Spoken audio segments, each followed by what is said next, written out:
సువార్త ఈరోజు చాలా ప్రాముఖ్యమైన సంగతులు మనం నేర్చుకుందాం. 7వ అధ్యాయం, యోహాను సువార్త 7వ అధ్యాయం, యోహాను సువార్త 7వ అధ్యాయము ఒకసారి చూద్దాం. 37, 38, 39 వచ్చిన ఆ పండుగలలో మహాదినమైన అంచు దినమును యేసు నిలిచి ఎవడైనను తప్పిబడుని నా ఎదుటికి వచ్చి దప్పికి తీర్చుకుని నా యందు విశ్వాసం ఉంచి వాడెవడో లేఖనమును చెప్పినట్టు తన కడుపులో నుండి జీవజల నదులను వారిని బిగ్గరగా చెప్పారు.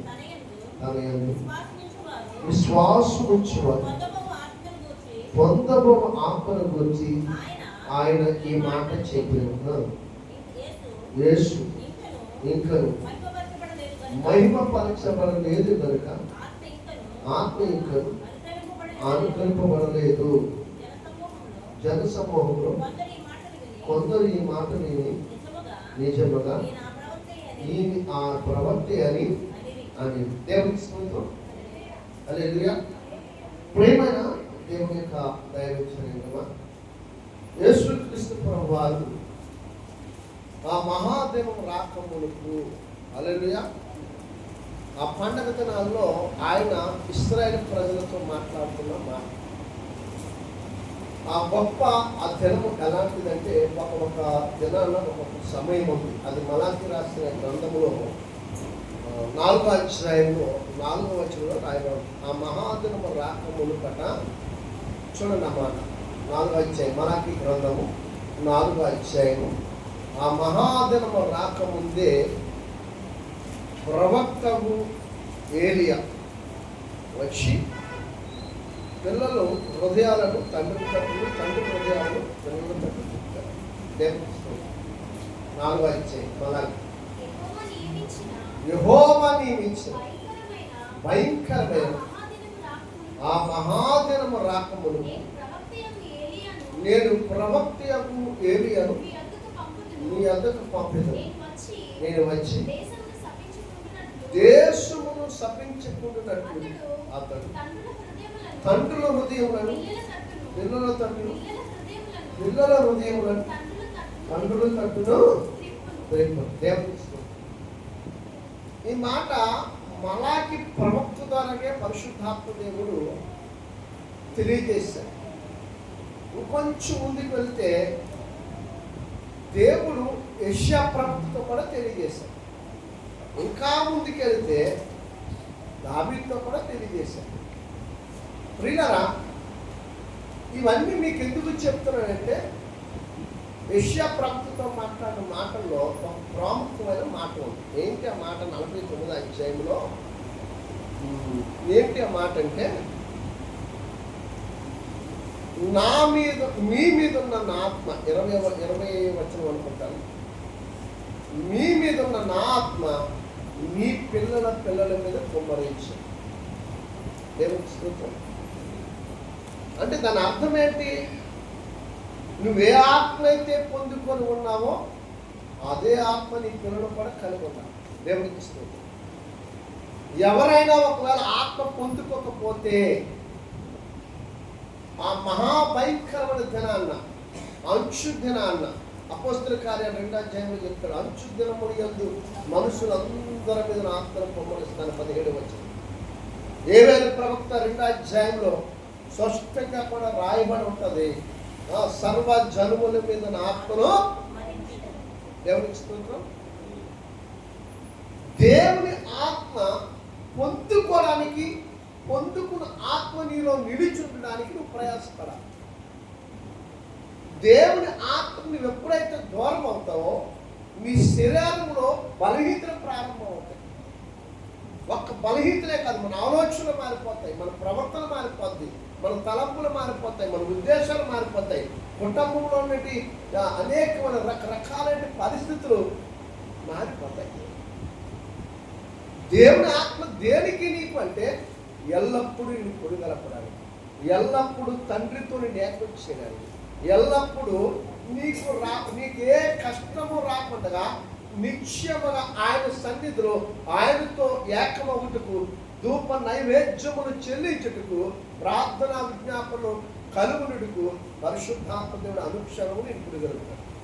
దేవునికి స్తోత్రం.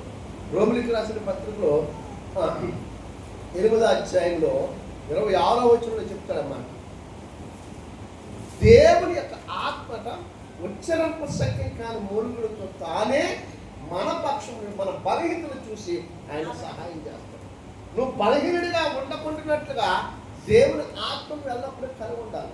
నువ్వు బలహీనత నీకు రాకుండా ఉండాలంటే పరిశుద్ధాత్మ దేవుడు నీలో నివాసం చేయాలి. పరిశుద్ధాత్మ దేవుడు నివాసం చేయాలంటే ఊరికినే నువ్వు అడగగానే వచ్చేయడం, చాలా కష్టపడాలి, చాలా శ్రమ పడాలి, ఉపవాసాలు ఉండాలా అని దేవుడు నిన్ను ప్రేమించిన దగ్గరకు వస్తున్నప్పుడు నువ్వు నిర్లక్ష్య పెడితే, ఇదిగో నేను ఉపవాసం ఉండి 21 రోజు ఉపవాసం ఉంటేనే కానీ దేవుని ఆత్మ ప్రత్యక్షత నాకు తెలియదు. అరుణ్ రాజు గారు ద్వారా ఆ ఆత్మ ప్రత్యక్షత నేను పొందుకున్నాను. 21 రోజు ఉపవాసం, రాష్ట్రం వరమును పొందుకోవడానికి 7 ఏళ్ళు పట్టింది. అది నిడదల్లో పొందుకున్నాను. దేవునికి స్తోత్రం. అంటే ఎంత ఈజీగా అనుకుంటామో మనం, చాలా ఈజీ అనుకుంటాం. సేవ అంటే సావు, సేవ అంటేనే సావు అండి. నువ్వు సేవ అని పేరు ఎప్పుడైతే పెడుతున్నావు అప్పుడే చచ్చిపోయావు అంతే. నువ్వు బ్రతుకున్నట్టు కాదు, క్రీస్తులో జీవిస్తున్నా కానీ తను అప్పగించిన పనులు నువ్వు సచ్చిన వాడి వల్లే ఉండాలి. సచ్చిన వాడి వల్లే లేకుండా నాకు రోషం ఉంది, నాకు పౌరుషం ఉంది అంటే నేను పక్కన పెడతాను. నిన్ను తీసుకెళ్ళి పక్కన పెట్టి ఆ రోషం ఆ పౌరుషం సచ్చిన వాడు ఎవడో వాడిని తీసుకొచ్చి అక్కడ నిలబెడతాడు. దేవుని స్తోత్రం. హల్లెలూయా. సేవ అంటేనే సావు. ఒకటే చోట ఆయన, ఒకటే చూడటం. దేవుని ఆత్మ ఎల్లప్పుడూ నీతో ఉండాలి. 1 రోజు కాదు, 2 రోజులు కాదు, 1 గడియ కాదు, 2 గడియలు కాదు, ఈ సంవత్సరం కాదు, ఆ సంవత్సరం కాదు, నువ్వు బ్రతికినంత కాలము కూడా నువ్వు సమాధిలో దిగిపోయినప్పుడు నీ సమాధిలో నీ ఎముకల్లో కూడా దేవుని ఆత్మ పనిచేయాలి. దేవుని స్తోత్రం కలుగునుగా. పనిచేసిందా లేదా? సమాధిలో ఒక ప్రవక్త ఎముక పనిచేసింది. హల్లెలూయా. ఆయన పేరు ఎలీషా. ఆయన చనిపోయి 500 సంవత్సరాల తర్వాత ఒక ఎవరు చనిపోతే ఆ ప్రవక్త ఉన్న పోయి వారికి తెలియదు కదా, ఆ కోతలు వేస్తే ఎలీషా ఎముక తగిలి ఆ ఎవరిని తిరిగి బ్రతకడం. దేవునికి ఇస్తాను. హల్లెలూయా. అంటే ఏమై ఉండాలా? మన ఎముకల్లో, మన వస్త్రాల్లో, మన చూపుల్లో, మన తలంపుల్లో, మన నోటి మాటలో దేవుని యొక్క అభిషేకం, ఆ ప్రభావం, ఆ శక్తి, ఆయన మహిమ, ఆయన ఆత్మ ఎప్పుడూ మన మీద అల్లాడుచు ఉండాలి. హల్లెలూయా. దేవుని ఆత్మ అల్లాడుచు ఉండాలి. నేను ఈ 3 రోజులు దేవుని సేవకులతో తిరిగాను. హైదరాబాద్ నుంచి సేవ, మంచి సేవకులే. ప్రభు చిత్తం అయితే ఆయన కూడా మనం ప్రేమపూర్వకంగా ఆహ్వానించుకుందాం. ఒక 3 రోజుల పాటు వస్తున్నాం. దేవునికి స్తోత్రం. ఈ 3 రోజులు ఆయన నన్ను విడిచిపెట్టలే. ఆయన వెళ్ళే ప్రతి గృహానికి నన్ను తీసుకెళ్తే పరిశుద్ధాత్మ దేవుడు నా నుంచి మాట్లాడుతుంది. ఆయనకి నేను గౌరవిస్తే మీరే అని ఆయన అంటున్నాడు. దేవుడు ఎవరిని ఎక్కడ ఏ విధంగా వాడుకుంటారో చెప్తే ఆయన హైదరాబాద్ నుంచి వచ్చారు వాళ్ళ కోసం అని వాడుకున్నది ఎవరిని? నన్ను. దేవునికి స్తోత్రం. తద్వారాగా నన్ను వాళ్ళకి పరిచయం చేశారు పరిశుద్ధాత్మ. హల్లెలూయా. ఎందుకు ఈ మాట చెప్తానంటే, ఒక్కసారి ఆత్మ కోల్పోతే తిరిగి మరలా వెలిగింపబడటం అసాధ్యం. పౌలు గారు ఎప్పుడు సంఘానికి చెప్తారు, మరలా నువ్వు వెలిగించబడటం అసాధ్యం. నువ్వు అనుకోవచ్చు, నేను కోల్పోని మళ్ళా నా తప్పులు ఒప్పుకొని, నా అపరాధమును విడిచిపెట్టి, నా పాపమును విడిచిపెట్టి, నా దోషమును విడిచిపెట్టి, నా అతిక్రమను విడిచిపెట్టి నేను ప్రభు దగ్గరకు వచ్చి మోకరించి ప్రార్థన చేసి కన్నీరు గార్చి నేను ఒప్పుకొని పశ్చాత్తాపడు అయ్యాను కనుక ప్రభు నన్ను క్షమించాడు, ఇదిగో మరలా తిరిగి దేవుడి కార్యాలు చేస్తాను నువ్వు అనుకోవచ్చు. కానీ నువ్వు అనుకుంటున్నావు అంతే, కానీ ఆయన అనుకోడు. ఆయన అనుకుంటే కొరింథీయులకు రాసిన పత్రికలో మొదటి కొరింథీయులకు రాసిన పత్రికలో 5వ అధ్యాయం మీరు తర్వాత చదవండి, బయటికి చెప్పిన మాటలో ఒక దైవజనుడు ఒక కుమారుడు ఉన్నాడు అక్కడ. వాళ్ళు అలాగే అనుకుంటున్నారట, సంఘంలో దేవుడు అద్భుతాలు చేస్తున్నాడు, సూచక్రియ చేస్తున్నాడు, మహత్కారములు చేస్తున్నాడు. కానీ అక్కడ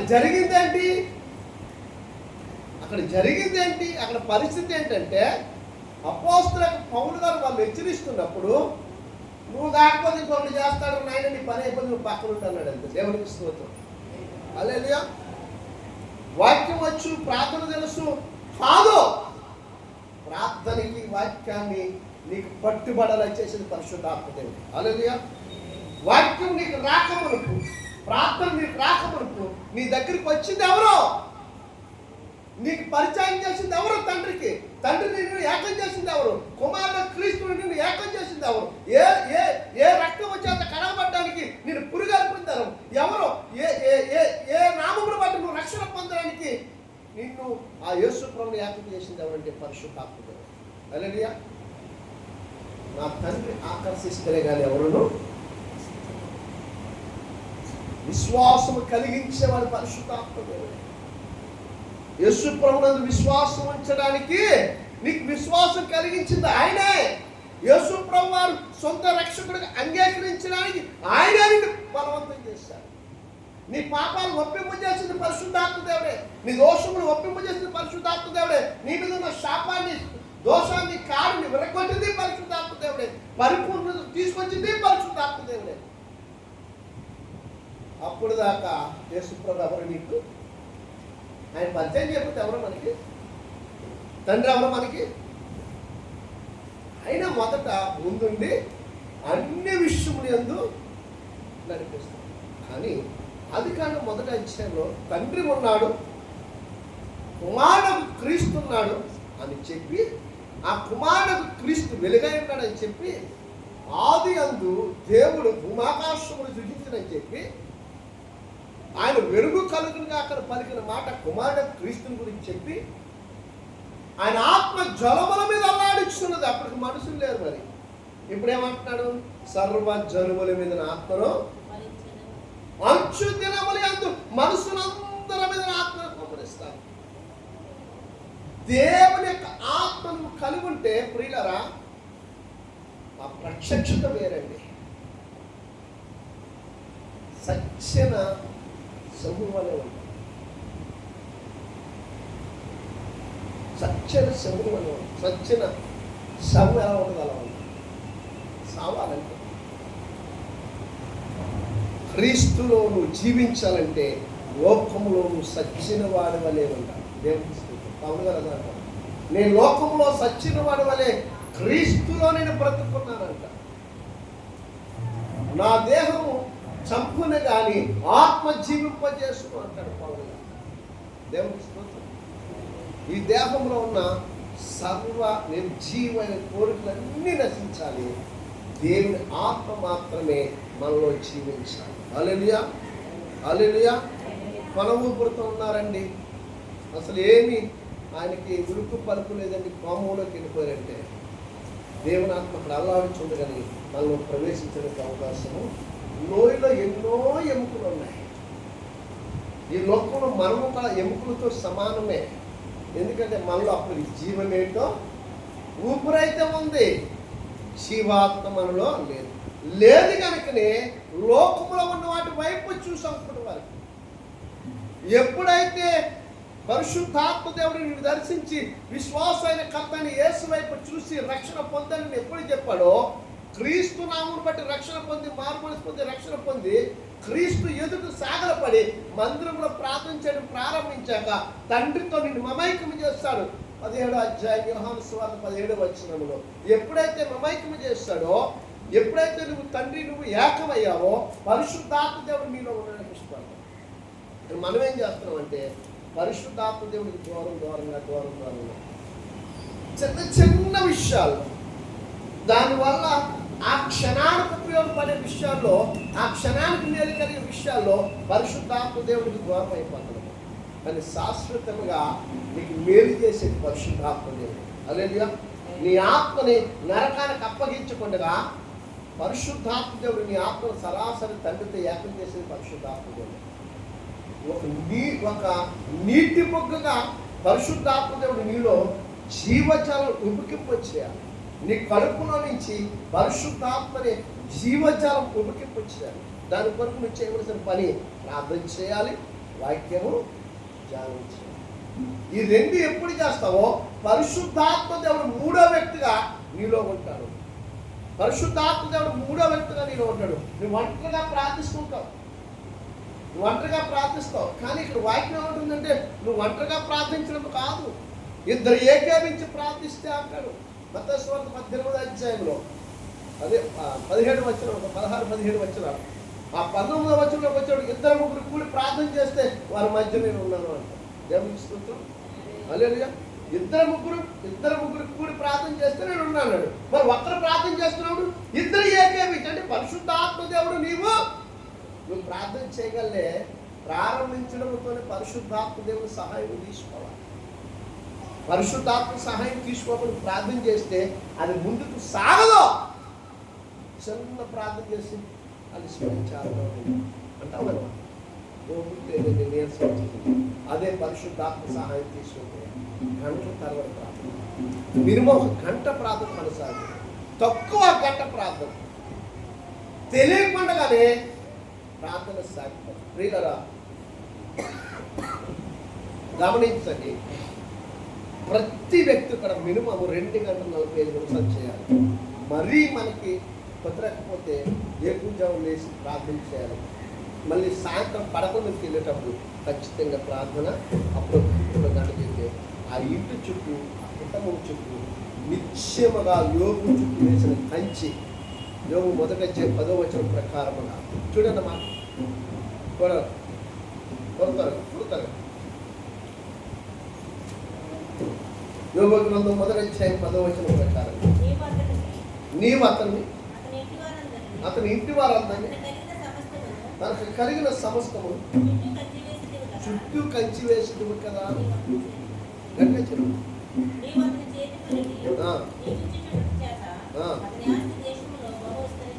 ఆమేన్. హల్లెలూయా. కంచి ఎప్పుడైతే నీ చుట్టూ ఉందో శత్రువు నీకున్న సమస్త ఆశీర్వాదం లేదా ఆస్తుల నుంచి ఏది దోచుకెళ్ళ, నీ ఆశీర్వాదం నుంచి ఏది వాడు తీసుకొని వెళ్ళాడు. నీ ఆరోగ్యం నుంచి ఎక్కడ కూడా ఏది నీ దేహంలో తీసుకొని వెళ్ళాడు. ఏ బలహీనతని కూడా రాకూడదు. పరిశుద్ధాత్మ దేవుని కంచి వేసినప్పుడు, ఆయన నీ చుట్టూ కంచి వేసినప్పుడు ఆయన ఆ కంచులో క్షేమముగా రాస్తాడు. రోమిలికి రాసిన పత్రిక 5వ అధ్యాయంలో 2వ వచనం ఒకసారి చూడండి.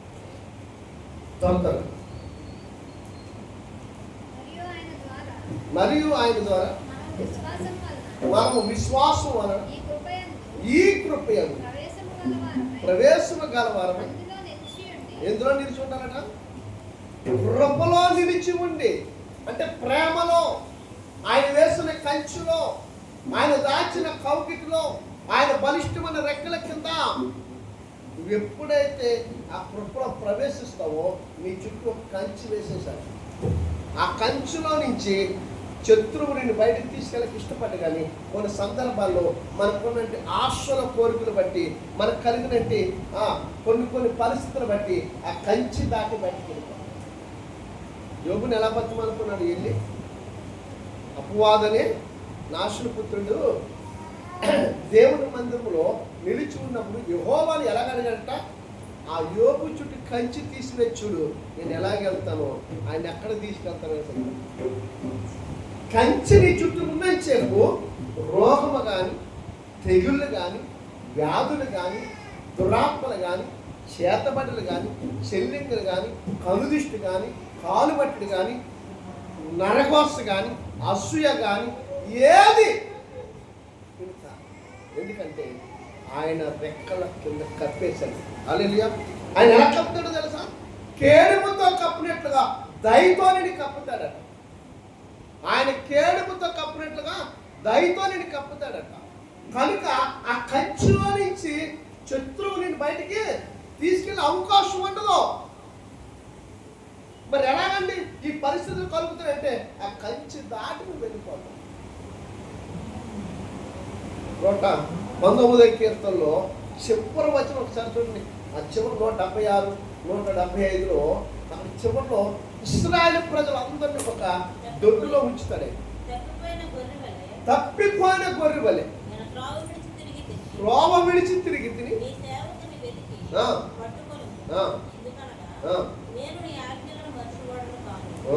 హల్లెలూయా. మనం తప్పిపోతాం, వెళ్ళిపోవడానికి ఇష్టపడతాం, దాన్ని తెచ్చుకొని వెళ్ళిపోతాం. ఇశ్రాయేలు ప్రజలందరినీ ఒక దొడ్లో ఉంచాడట. ఈ రోజు నన్ను కూడా ఒక దొడ్లో ఉంచాడు. మనం ఏం చేస్తాం? దొడ్డు దాటి దాన్ని తెచ్చుకొని బయటకు వెళ్ళిపోతాం. వెళ్ళిపోతే ఏమవుతుంది? ఎప్పుడు ఆ తోడేలు వస్తుందో, ఎప్పుడు శత్రువు వస్తాడో తెలియదు, ఎప్పుడు ఆ గర్జించేసేమని అపవాదం వస్తాడో తెలియదు. వాడికి పట్టబడినప్పుడు మరలా దేవుని దగ్గర రావడానికి ఎంతోమంది ప్రార్థన చేస్తేనే కానీ దానికి విమోచన. అలా చిక్కబడకుండా, అలాగ వాడి నోటికి అంటకుండా ఉండే నిమిత్తమే ముందుగానే పరిశుద్ధాత్మను నువ్వు కలిగి ఉండాలి. పరిశుద్ధాత్మ దేవుడు ఎప్పుడు నీ పురుగలుపుతాడు, ఎప్పుడు మెలుపునిస్తాడు, ఎప్పుడు కూడా నీతో ఉండి నీ వెన్నంటే ఉండి నేను తడతాడు. ఆయన నీ వెన్ను తడతాడు అంతే. ఒక మాట, అనుక్షణము వెన్ను తడతాడు. నువ్వు గంట నిద్రాడిగా ఉంటూ అలసిపోయి వచ్చావు, ప్రార్థన చేయలేని పరిస్థితుల్లో గంట నిద్ర ప్రభా తిరిగి మళ్ళా నేను ప్రార్థన చేసుకుంటే ఆ గంట వేస్తాను. కానీ అది నువ్వు నమ్మి ఆ గంట పడకుండా నువ్వు గంట తర నీకు మెరుపు వస్తుంది, నీ ప్రార్థన కొనసాగిస్తుంది. ఇది నిజం. పరిశుద్ధాత్మ దేవుడు అంత క్రమం ఉంటుంది, అంతగా నిన్ను ప్రేమిస్తాడు, అంతగా నిన్ను హత్తుకుంటాడు.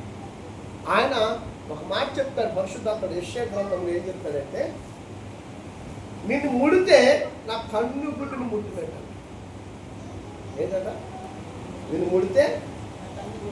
అందుకని ఆయన రెక్కల చాటు నిన్ను దాయడానికి ఇష్టపడతాడు. దివారాత్రము ఆయన కంచి వేసి నీ పక్షమున ఎల్లవేళ తోడుగా ఉంటాడట. ఆయన దోతల పంపించి దేవునికి స్తోత్రం. హల్లెలూయా. 34వ కీర్తనలో 7వ వచనంలో చెప్తాడు, యెహోవా యందు భయభక్తులు కలుగున్న వారికి ఆయన దూత కావులుగా ఉంటుంది. దేవుని భయం అనుకుంటాను. ఫస్ట్ ప్రార్థనలో వాక్యమందు మనం ఎడతెక్క ముందుకు కొనసాగాలంటే ఖచ్చితంగా ప్రార్థనలో పరిశుద్ధాత్మను పొందుతాం. పరిశుద్ధాత్మ దేవుడు ఎక్కడా నీలో నుంచి, నీ కుటుంబంలో నుంచి, నీ ఇంట్లోంచి బయటకు వెళ్ళకుండా అనుక్షణం ఆయనతో నువ్వు ఎల్లప్పుడూ కూడా సమాధాన పడాలి. పరిశుద్ధాత్మ దేవుడితో సమాధాన పడితే ఆ ఇల్లంతటికి దేవుడు కంచేస్తాడు. అలాగే ఆ ఇంటి మీద అధికారి అయి ఉంటాడు, ఆ కుటుంబానికి యజమానుడే. హల్లెలూయా. అప్పుడు ఏమవుతుంది? ఆ ఇల్లు వర్ధిల్లుతుంది, ఆ కుటుంబం వర్ధిల్లుతుంది, వారి చేతి పనులన్నీ వర్ధిల్లుతాయి, వారి ఉద్యోగాల్లో స్థిరపడతారు, వారి చేతులంతా ఇక్కడ ఆశీర్వాదకరంగా సఫలకరంగా ఉంటుంది. దేవుడి స్తోత్రం. కాబట్టి ఖచ్చితంగా పరిశుద్ధాత్మ దేవుడిని నువ్వు చూడాలి. దేవుని ఆత్మ ఆయన చెప్తాడు స్పష్టంగా, దేవుని ఆత్మ కొరకు ఈ మాట చెప్తున్నాడు అని చెప్పాడు. యేసుప్రభువే చెప్తున్నాడు. ఆయన ఈ మాట ఆత్మ మీరు పొందుకోండి. ఇదే రోమిలికి రాసిన పత్రికలో 8వ అధ్యాయంలో 9వ వచనంలో చెప్తాడు, నా ఆత్మ లేనివాడు క్రీస్తు వాడు కాదు. హల్లెలూయా. దేవుని ఆత్మ లేకపోతే నేను బాప్తిసం పొందానండి, నాకు వాక్యం నేను 100 సార్లు చదివేస్తాను బైబిల్, రోజు 4 గంటల 5 గంటలు ప్రార్థన చేస్తున్నాను అంటే కుదరదు. ఖచ్చితంగా దేవుని ఆత్మే ప్రభుత్వం పరలోకాన్ని వీళ్ళు తీసుకెళ్ళి. దేవునికి స్తోత్రం. హల్లెలూయా. ప్రభువారు స్పష్టంగా ఏం చెప్పారు? నేను వెళ్ళుట మీకు క్షేమం. నేను వెళ్ళిపోతున్నాను, నేను వెళ్ళొద్దు, వద్దు ప్రభా నువ్వు అనొద్దు పేతురు, నేను వెళ్తే మీ క్షేమం. ఎందుకు వెళ్తున్నాను? మీ కొరకు నివాసములు ఏర్పాటు చేయడం, మీ కొరకు నిత్య జీవము, నిత్యత్వంలో నిత్యము కూడా యుగ యుగంలో మీరు నాతో ఉండేటి కొరకు మార్గాలు సిద్ధపరచడం కొరకు వెళ్తున్నాను. నేను వెళుతున్నాను, మిమ్మల్ని తీసుకొచ్చేవాడు ఒకడు వస్తున్నాడు. ఆయనే పరిశుద్ధాత్మ దేవుడు. ఆయన మిమ్మల్ని సర్వసత్యములోకి నేను వెళ్ళిపోయిన తర్వాత మీరు అటు ఇటు తొలగిపోవచ్చు. మరి పేతురాలు అలాగే అయిపోయారు. యేసుప్రభు ఎప్పుడైతే ఆయన సిలువుకు అప్పగించబడ్డాడో, ఎప్పుడైతే ఆయన చనిపోయాడో, సమాధి అయిపోయిన తర్వాత అపోస్తలులందరూ చెదిరిపోయారు. మళ్ళీ అందరినీ పరిశుద్ధాత్మ దేవుడు సమర్పించాడు. అప్పుడు ఇద్దరిద్దరుగా పంపించారు. అందుకే 26వ అధ్యాయంలో లోకాసువార్త 49లో చెప్తాడు, మీరు ఊరు అంటే పట్టణము వెలుపల నిలిచి ఉండండి, పైన పరిశుద్ధాత్మ దిగి వచ్చి మిమ్మల్ని నింపుతారు. దేవునికి స్తోత్రం. దేవుని ఆత్మ నింపబడ్డ తర్వాత వారికి ఇద్దరిద్దరుగా ప్రభువే అధికారం ఇచ్చి పంపిస్తారు. దెయ్యాల మీద, రోగాల మీద, చేతబలుల మీద, అన్యజనుల మీద, విగ్రహారాధనల మీద, వీటన్నిటి మీద ఎందుకు అధికారం ఇచ్చాడంటే ఈయన నామమును బట్టి ఏది వీళ్ళు జయింపజాలకుండినట్టుగా యేసుప్రభువు గొప్ప అధికారాన్ని ఇస్తారు. దేవుడికి ఇస్తుంది. ఆ అధికారమే వాక్యం అనే అధికారం. హల్లెలూయా. వాక్యం అనే అధికారం. వాక్యం అనే అధికారం ఎందుకు ఇచ్చాడంటే వాక్యము తండ్రి అయిన ఉన్నాడు, తండ్రి అయిన దేవుడు ఉన్నాడు. ఆ దేవుడు మీతో ఉంటే, ఆ తండ్రి మీతో ఉంటే మిమ్మల్ని ఎవడో జయింపజాలడు. హల్లెలూయా, హల్లెలూయా, హల్లెలూయా. కనుక పరిశుద్ధాత్మ ఖచ్చితంగా మేము అనుభవించాలి. ఖచ్చితంగా పరిశుద్ధాత్మలో మన ఆత్మయాత్ర కొనసాగించాలి. హల్లెలూయా, హల్లెలూయా. ప్రేమందేని పెట్టాలి. చూడండి, పరిశుద్ధాత్మ దేవుడు లేకపోవడం వల్ల ఏమవుతుందో తెలుసా, మనలో ప్రార్థన చేయాలి, మందిరానికి రాబుద్దు కాదు, దేవుని సన్నిధికి వెళ్ళం, ఎక్కడ స్తుతికోవడానికి వెళ్ళం, ఎక్కడ కృతజ్ఞత కూడుకుని వెళ్ళం. ఏ ఇంటి దగ్గర వాళ్ళు చక్కగా ఇచ్చిన ప్రార్థన పెట్టుకుంటే ఆ ప్రార్థనకి వెళ్ళక ఇష్టపడం. ఇదంతా ఎందుకు ఇలా జరుగుతుందంటే దేవునికి మీ హృదయంలో చూడండి. మీరు దేవుని ఆలయమై ఉన్నారని మీరు ఎరుగురా. పరిశుద్ధాత్ముడు మీలో నివసించు. మొదటి కొరింథీయులకు రాసిన పత్రిక 3వ అధ్యాయం 16-17 వచనాలు. దేవునికి స్తోత్రం. దేవుని ఆలయంలో మీ హృదయాల్లో దేవునికి చోటు ఇవ్వలేనప్పుడు ఏమవుతుందంటే, ఎవడైనా నువ్వు నా ఆలయం పాడు చేస్తా అంటే అర్థం ఏంటి? దేవుని విడిచి వెళ్ళిపోయావు, ఈ లోకంలో ఉన్న వాటికి నీకు హృదయంలో చోటిచ్చావు, కాబట్టి ఆ హృదయం పాడైపోయింది. కనుకే నువ్వు దారి తొలగి తిరుగుతున్నావు. కనుకనే ప్రార్థన సమయానికి క్రమము పాటించట్లేదు, కనుకనే కృతజ్ఞత కూడికి రావట్లేదు, కనుకనే ఇంట్లో జరుగుతున్నట్టు స్తుతి కూడికి రావట్లేదు, కనుకనే బర్త్డే కూడికి రావట్లేదు, కనుకనే ప్రభు కృతజ్ఞతాస్తుతులు చెల్లించే సమయం వచ్చినప్పుడు ముమ్మారు 3 దినాలు ఉపవాస ప్రార్థనలు పెడితే అందులో మనం పాలుభాగస్తులు కాలేకపోతున్నాము. మొదటి పునరుద్ధారణ ముందు రోజు ఒక రాత్రి ఆన్లైన్ ప్రేయర్లో ఉండలేకపోవడం కారణం ఏంటంటే దేవుని ఆత్మ మనలో లేకపోవటమే. సేవకులు చెప్పిన ఎంత చెప్పినా ఏం చేసినా పక్కన పెట్టేసుకుంటాం. ఏం చెప్తాం? దేవుని ఆత్మ కలిగి ఉన్నప్పుడు ఒకరినొకరు పురుగలుపుకుంటాం, ఒకరినొకరు పురుగలుపుకుంటాం. ఆ ఒకరినొకరు పురుగలుపుకున్నప్పుడు ఏమవుతుందంటే ఆ కుటుంబాల ఆశీర్వాదకరంగా ఉంటుంది. దేవునికి స్తోత్రం, హల్లెలూయా. కాబట్టి ప్రియులారా, నీలో ఉన్న ఆత్మ నీ పిల్లల మీదకి వెళ్ళాలి, వాళ్ళ మీద ఉన్న ఆత్మ వాళ్ళ పిల్లల మీదకి వెళ్ళాలి. ఎల్లప్పుడూ కూడా దావీదు గారు అదే అడుగుతారండి, తరతరాలు కూడా నీ కృప, నీ ప్రేమ, నీ కనికరం, నీ ఆత్మ నిత్యము నా పిల్లల మీద ఉండునుగా. తరతరాలంటే పిల్లల పిల్లల పిల్లల పిల్లలు. మనం ఎప్పుడైనా చేసాం ప్రార్థన చేస్తే అదాగే జరుగునుగాక. ఆమేన్. కాబట్టి ప్రియమైన దేవుని యొక్క దైవజనంగా మనం చూడండి ఎలా పోతుంది. ఎంతమంది రాను, ఏది మన బాధ్యత, ఏది మన భారం. పని అనేది ఆయనది కాదు, నాది అనుకోవాలి. బాధ్యత నాది, పని నాది అనుకున్నప్పుడు ఏం చేస్తాం? అక్కడ అక్కడ కూర్చొని స్నేహితులతో మాట్లాడే సమయాన్ని మనం ఏం చేస్తాం తెలుసా? దేవుని సన్నిధిలో గడుపుతాం. ఎక్కడ?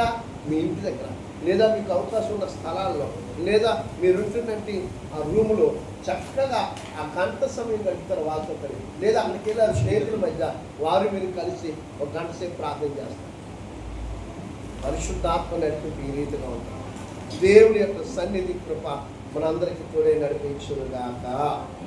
ఆమేన్, ఆమేన్, ఆమేన్. అందరూ లేచి